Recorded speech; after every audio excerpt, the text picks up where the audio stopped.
Um ano depois, a nossa equipe volta ao local da queda do avião da Chapecoense, na Colômbia. É a maior tragédia do esporte brasileiro. Encontramos a controladora de voo que aparece no último diálogo com o copiloto. As famílias das vítimas ainda lutam por indenizações e os colombianos ainda se emocionam com o que aconteceu. O cenário da maior tragédia do esporte brasileiro, um ano depois. Este é o lugar exato onde estavam os destroços principais e também onde aconteceu o resgate dos corpos e dos sobreviventes. Aqui, as lembranças do acidente com o avião da Chapecoense estão por toda parte. Ali, a bandeira da Chapecoense e mais em cima, a única parte do avião que ficou nesse lugar. Lembranças que, na memória dos familiares, o tempo não apaga. Nunca morreu. Dentro do meu coração ele está vivo, da minha memória também. E o coração ainda se recusa a acreditar em tudo o que aconteceu. Eu ainda estou destruída. Não tem como repor isso. Nossa equipe refaz o caminho que leva ao local da tragédia. Estamos no município de La Unión, a 60 quilômetros de Medellín. A estrada que leva à montanha chamada Cerro Gordo, onde o avião caiu, passa por várias propriedades rurais. Nesta casa, perto da montanha, os moradores usaram peças do avião e fizeram até uma réplica da aeronave da Lamia para o que eles chamam de homenagem. A peça, colocada em cima de uma coluna de tijolos, é o trem de pouso original do avião que eles encontraram no local do acidente. Graziella mora aqui com o marido e o filho. Ela conta que o marido dela participou das buscas durante a noite e que tudo aquilo pretende ser uma homenagem às vítimas do acidente. Que queria ter o recuerdo aqui. Em outra casa da região, encontramos mais uma peça curiosa da aeronave. As pessoas que guardam esse material não querem ser identificadas. É uma parte do painel do avião, onde estão os mostradores de combustível. Eram 4 tanques. Um dos mostradores foi arrancado durante o impacto. Depois de 40 minutos de estrada, chegamos até o Cerro Gordo, onde tudo aconteceu. Um ano atrás, os destroços da aeronave ficaram no pé da montanha. Hoje, o cenário é bem diferente. Hoje, um ano depois, nenhuma parte do avião ficou nesse lugar. Mas muita coisa aqui ainda lembra a tragédia.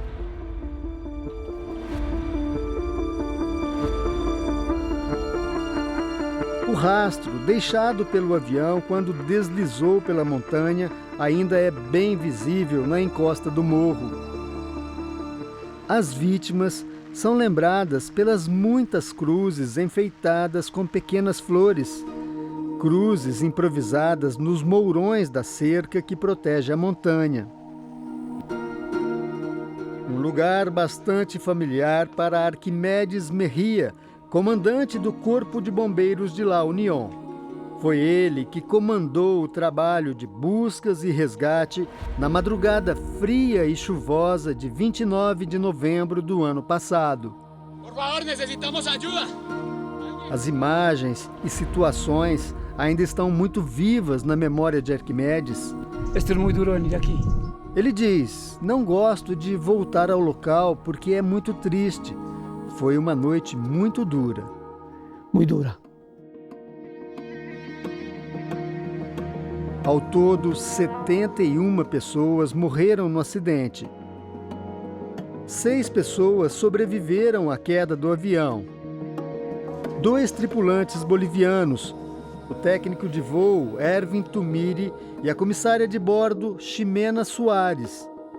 E mais 4 brasileiros, os jogadores Jackson Follman, Neto e Alan Ruskel, além do jornalista Rafael Renzel.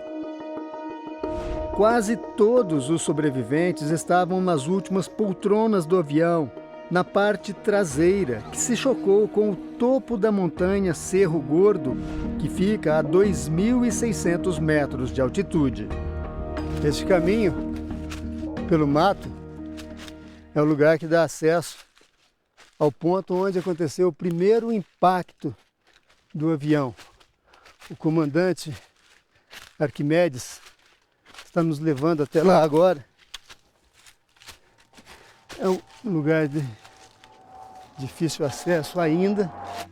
A caminhada desde a base não é longa, tem pouco mais de 300 metros num terreno bastante íngreme. Aqui a gente está agora a poucos metros do topo da montanha. E um ano depois, o que a gente percebe é que o tempo não foi suficiente para apagar as marcas do acidente aqui no lugar. Olha essas árvores, os galhos caídos, foi por onde partes do avião se chocaram e desceram por aqui. O exército e a Força Aérea Colombiana retiraram todos os destroços e pertences das vítimas. Hoje restam apenas algumas homenagens. A bandeira do Brasil e aqui no centro ACF, Associação Chapecoense de Futebol. Uma parte da asa, uma triste lembrança da maior tragédia da história do esporte brasileiro. O roteiro desta tragédia começou no dia 28 de novembro, quando a equipe da Chapecoense e vários jornalistas embarcaram em um voo comercial em Guarulhos. O destino final era Medellín, onde o time disputaria o primeiro jogo da final da Copa Sul-Americana contra o Atlético Nacional. No mesmo dia, todos desceram em Santa Cruz de la Sierra, na Bolívia, para trocar de avião e viajaram em uma aeronave fretada da Lamia. Cerca de 4 horas depois, a aeronave entrou no espaço aéreo de Medellín. Como havia outros 3 aviões para pousar no mesmo horário, o voo da Lamia foi colocado em espera. O piloto teve então que voar em círculos, um procedimento padrão em caso de tráfego aéreo intenso. De repente, o copiloto pediu prioridade para pousar.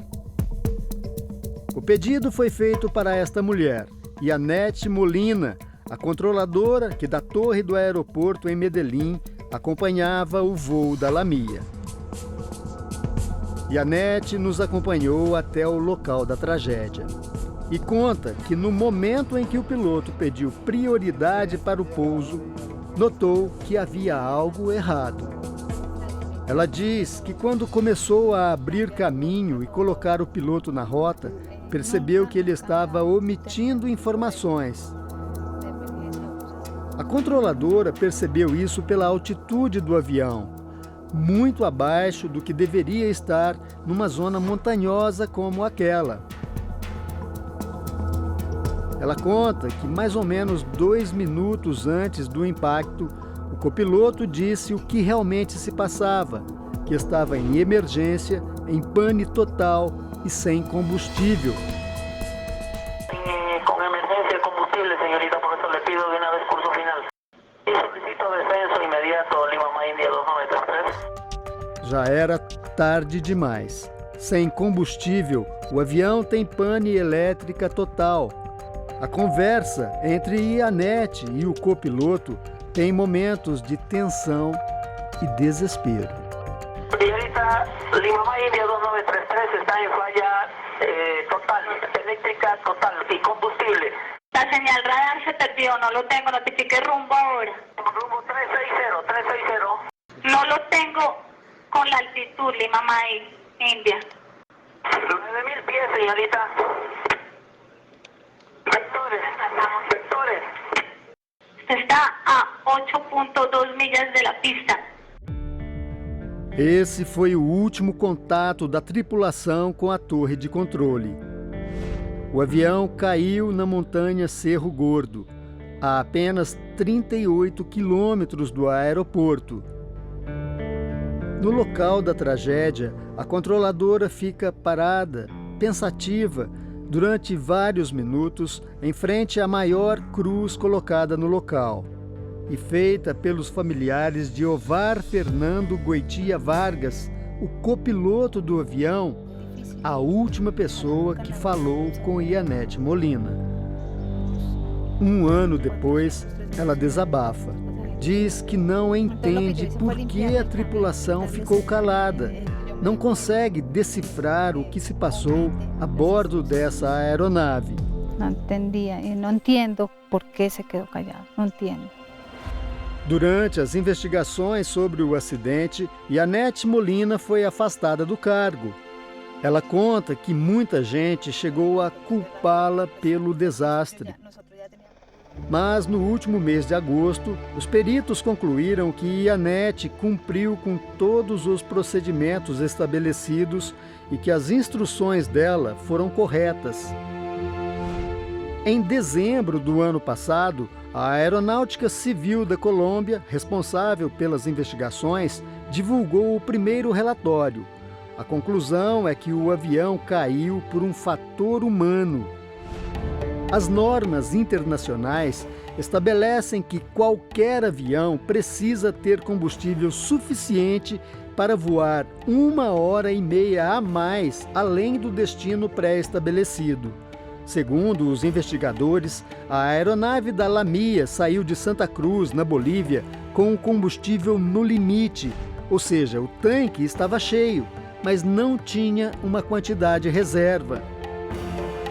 O plano de voo foi feito pelo piloto e sócio da Lamia, Miguel Quiroga.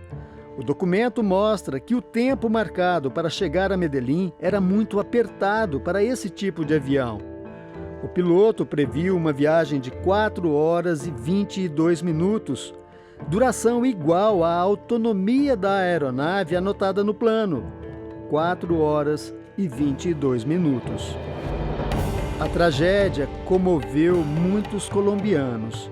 No dia em que seria realizada a partida entre a Chapecoense e o Clube Atlético Nacional, mais de 50 mil pessoas lotaram o estádio em Medellín e, emocionadas, cantaram o hino da torcida de Chapecó.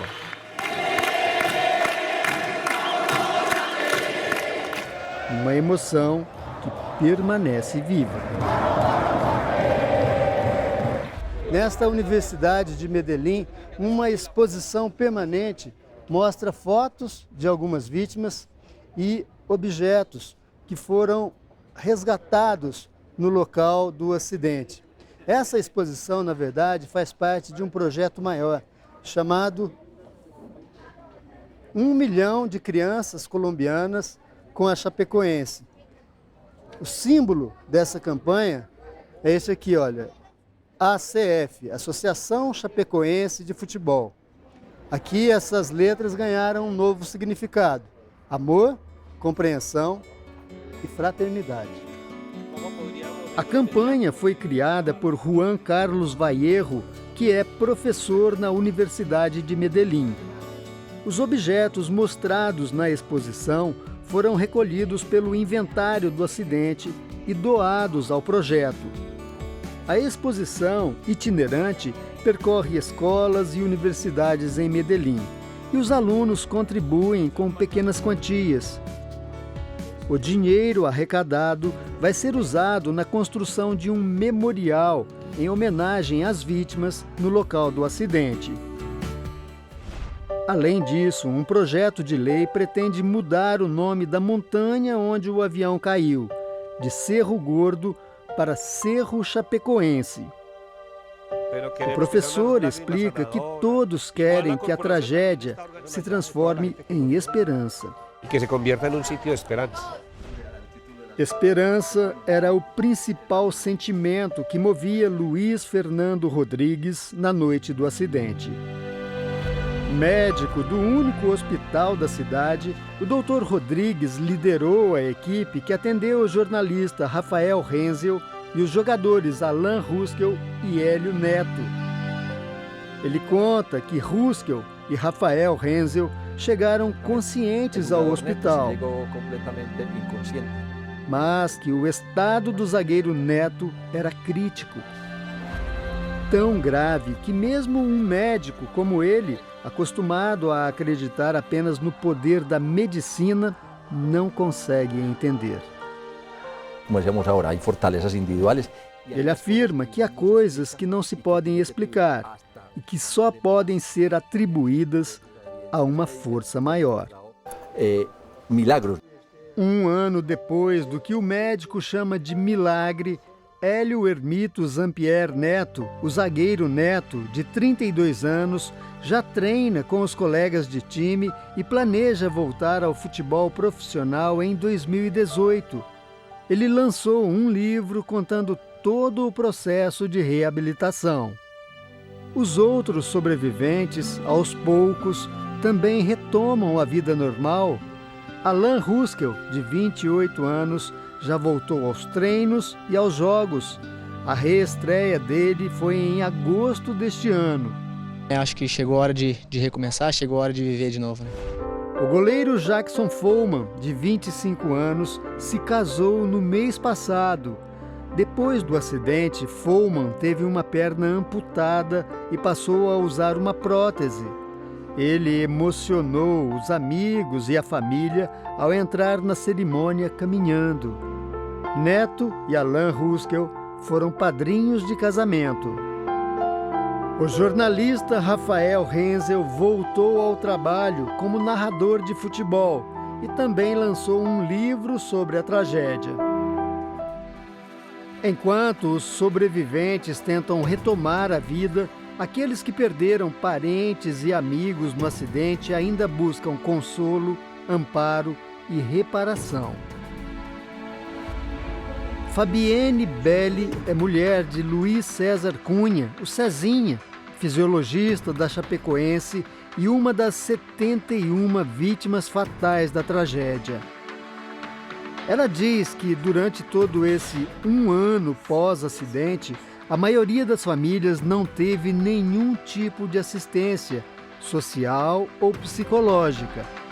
Fabienne conta que os pertences do marido, por exemplo, chegaram a ela pelo correio. Ninguém veio entregar para você pessoalmente? Não, entregaram. E aí eu abri a porta e estava a mala ali, entendeu? E, na verdade, nenhuma das empresas que estavam naquele avião, elas assumiram a sua responsabilidade nem moral. Para unir as famílias na luta pelas reparações, foi criada uma associação que reúne 62 pessoas, todas parentes diretos das vítimas. Fabienne é a presidente e Mara Paiva a vice-presidente da associação. Mara é mulher do ex-jogador e comentarista Mário Sérgio, que viajava para participar da transmissão do jogo. Assim como o marido falecido, Mara também tem opiniões fortes. Ela acha que as famílias ficaram em segundo plano porque o clube chapecoense se apossou da tragédia. Na verdade, a tragédia não foi do clube. A tragédia foi com o clube também, mas a tragédia, ela pertence às famílias. Nós é que perdemos os nossos entes queridos. Até agora, nenhuma indenização foi paga. As famílias só receberam valores referentes a seguro obrigatório e outro feito pela Chapecoense em nome de atletas e funcionários. O advogado que representa a Associação dos Familiares explica que a apólice de seguro da companhia aérea Lamia previa uma indenização de 25 milhões de dólares, cerca de 80 milhões de reais, para todos os passageiros. Mas a seguradora se recusa a pagar esse valor. A oferta foi de 200 mil dólares, 640 mil reais para cada família. O argumento das resseguradoras é que essa apólice não estaria em vigor por inadimplemento, que o preço do seguro não foi pago integralmente pela companhia aérea e existe a questão do combustível, se o combustível era suficiente ou não, isso pode acarretar o não pagamento do seguro. Se a seguradora não pagar, as famílias correm o risco de ficar sem indenização, já que a Lamia não tem patrimônio.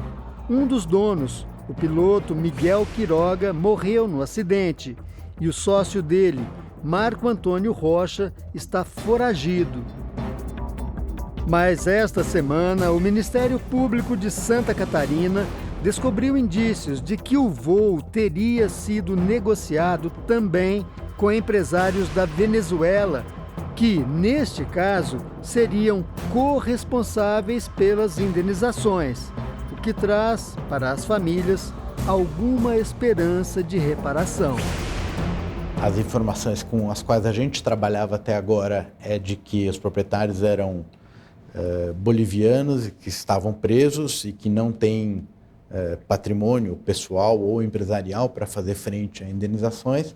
Agora abre uma nova possibilidade. A tragédia com o voo da Chapecoense não termina em indenizações. A história de cada um dos passageiros e tripulantes permanece viva na memória e no coração dos parentes e amigos. Como, por exemplo, no coração de Dona Ilaides. Dona Ilaides é mãe de Danilo, goleiro da Chapecoense. Com defesas importantes nos últimos minutos, ele foi o herói da classificação do time para a final da Copa Sul-Americana. Depois do acidente, Danilo chegou a ser resgatado com vida, mas morreu pouco depois de chegar ao hospital. Esta é a última foto de Danilo com a família. Dentro do meu coração ele está vivo, da minha memória também. E é isso que a gente está fazendo aqui agora, mantendo ele vivo na memória de todos. Danilo cresceu em Cianorte, no interior do Paraná. Começou a jogar futebol num campo ao lado da casa. Daqui a pouco tempo, a história de Danilo não vai ser contada só pela mãe. Ano que vem, a vida dele vai virar filme. O longa, dirigido por Tiago de Mello, vai mostrar a história de superação do goleiro. Percebi que era uma história que precisava ser contada, uma história de um herói. E nós brasileiros gostamos desse tipo de histórias, né? Porque nós nos superamos todos os dias também.